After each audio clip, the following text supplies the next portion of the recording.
We're going to speak about some varieties of auctions to get a sense for the richness of the space, because we often think about auctions about something as something very specific, but in fact auctions are very broad. An auction is any mechanism that allocates resources, typically scarce resources, among agents who have their own interests.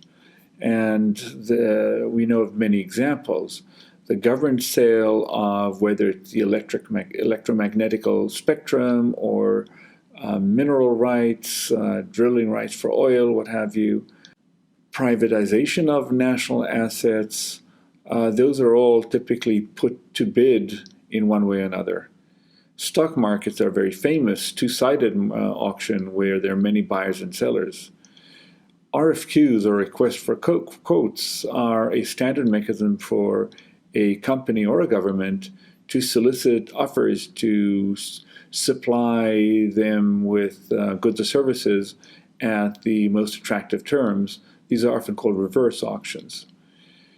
We already mentioned the FCC spectrum auction by way of sale of national resources.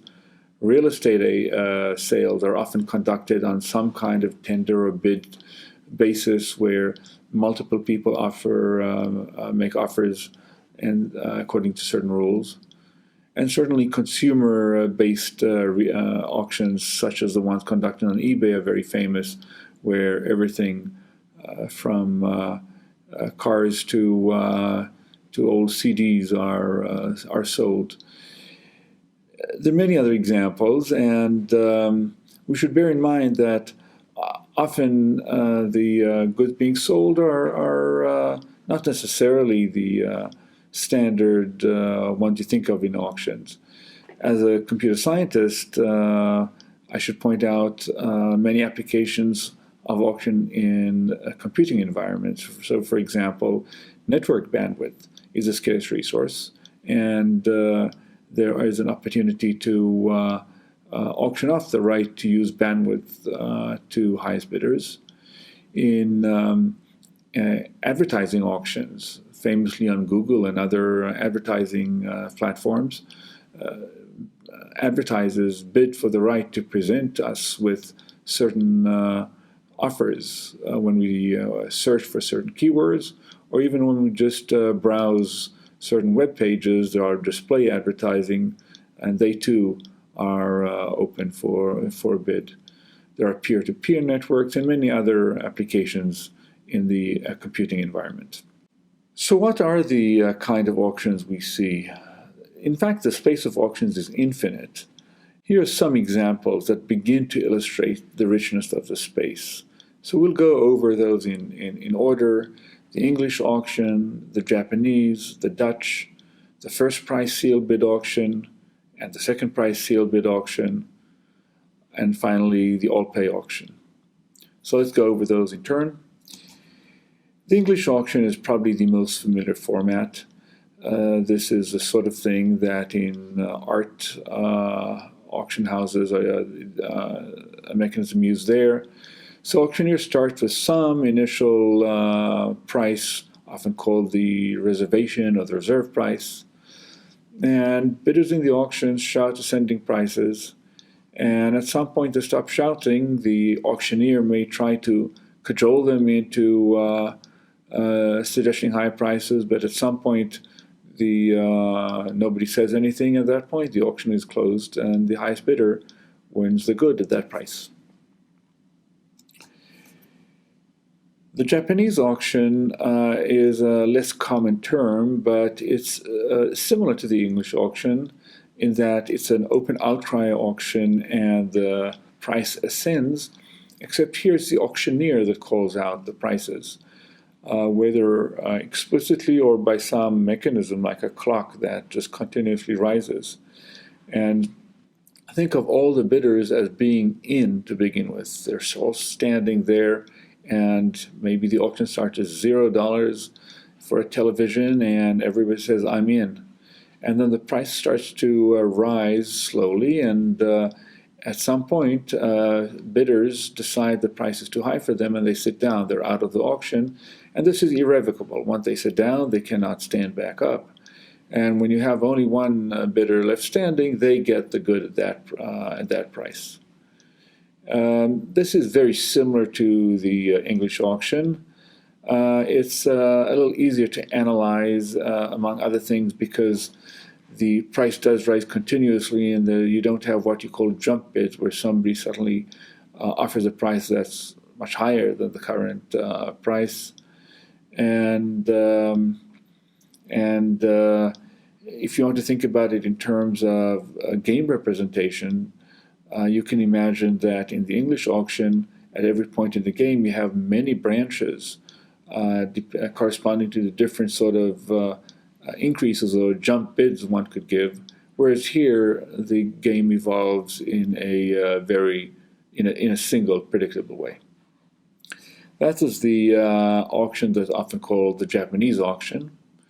And staying on the international theme, we have the Dutch auction. This is a more standard term, and it's so called because this is in fact the mechanism that to this day is used in the Dutch flower market. So how does the Dutch auction work? This is a descending auction. Like in the Japanese auction, it's the auctioneer that calls out prices, again, whether explicitly or by a mechanism. And in fact, in the Dutch flower market, it's a clock that that everybody can look at and starts at a high price and gradually goes down. And at some point, the bidder claims the object, say the flower palette, by shouting "mine," or as it's the case in the Dutch flower market, hitting a buzzer. And when they get it, when they hit it, they get that good for that price. So you can think of it as a game of chicken. Obviously, everybody would like to get the good at the lowest possible price, but if they wait too long, somebody could beat them to the punch. This is the Dutch auction. Moving on to sealed bid auctions, we get off the international theme. These are called sealed bid auctions because unlike the ones we've discussed so far, there's no open outcry, but imagine that everybody writes an offer, a bid, on a piece of paper and seals it in an envelope and hands it to the auctioneer. And the auctioneer opens the envelope at the same time and then decides what the outcome of the auction is. And here are two examples of how this might happen. The most common auction is the first price auction or first price sealed bid auction. So in this case, the auctioneer picks the bidder with the highest price as the winner and have them pay their price. Seems very straightforward and a very common mechanism. Second price auction is almost the same. It's again the highest person who bid who wins the auction, but they don't pay what they wrote down. They pay what the highest rejected bid or the second highest bid is. And you might scratch your head for a moment to say, why would I want to do this? For example, if I want to maximize my revenue as a seller, surely I'd get less money if I did a second price. But when you think about it, the answer isn't so simple, because by changing the rules of the auction, people would bid differently. In fact, there's a famous result called the revenue equivalence theorem that shows that under certain conditions, many auction formats that look very different, in particular the first and second price sealed bid auctions, actually in expectation fetch the same price. Here for variety is a very different sort of auction, and it's the all pay auction. And so you have a good for sale, and maybe the good is a $20 bill. Now imagine that I auction off this $20 bill, and here are the rules. If you bid in the auction, you can write down any amount you want on a piece of paper, and if you're the highest guy, and the highest guy will win the auction. So if you write down $3, and if you're the highest guy, you'll get this $20 bill for $3. If you lost, you will still have to pay your bid. That's why it's called an all-pay auction. And now think for a moment, what would you bid in such an auction? Surely it's so tempting. You'd want to bid something. Wouldn't you bid at least $1 for the right to win this $20 bill? What happens if this wasn't a sealed bid auction, but an ascending auction? And people could bid $1, and then somebody could bid $2. How would you behave in this auction? So we've seen several auction types now: the English, Japanese, the Dutch, the sealed bid auctions, the all pay auction. And this might suggest that to understand the space of auctions, you should enumerate the different auction types and study them. But in fact, the space of auctions is infinite. An auction is simply a negotiation mechanism that is first market-based, so that means that there's some set of rules that govern it and typically involve some sort of currency of the marketplace, for example, money. It's mediated by a central authority, the auctioneer, and it has very well-defined rules that everybody goes by, and everybody knows that everybody goes by. They're common knowledge. And there are three kind of rules that we need to specify in order to specify an auction. There are the bidding rules, there are the information rules, and there are the market clearing rules. And if you specify those, you specify the auction. So what do we mean by bidding rules? We really mean who can bid, when they bid, what they can bid, and some restrictions. There are, for example, in an ascending bid auction, I have to bid the current highest price. In other auctions, I have to bid my own price. We may not allow people to bid arbitrarily high. We may put some budget constraints. Bids may have expiration dates. They may be subject to withdrawals or not, and so on and so forth. So these are all the bidding rules. Very importantly are the information disclosure rules. And for example, in a sealed bid auction, when I bid, you don't see my bid. But do you know that I bid already? That's a very important information from you. Do you know who are the set of people who might be bidding? So information dissemination here is very critical to the marketplace and has to be explicitly specified.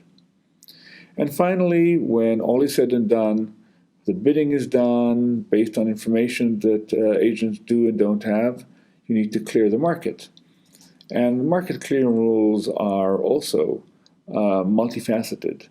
There's the questions of when to clear. For example, you might clear the markets many times. If you have multiple goods, you may clear the market once and a certain set of goods will be sold and clear again another set and so on. You might, for example, decide when to clear based on activities. And so in some of the online auctions, you'll see that the auction ends at noon or after a period of 10 minutes of inactivity, that is 10 minutes during which nobody placed any bid, whichever is later. It's a very interesting market clearing rule. So that's regarding the timing. Then the allocation and the payment. In other words, you've cleared the market, you need to say who got what, who got, for example, in the case of a single good, who got the Van Gogh, and who pays what. As we've seen, it may not only be the person who won who pays. For example, in an all-pay auction, everybody who bid pays. Once we specified all of that, we specified the auction, and we're done.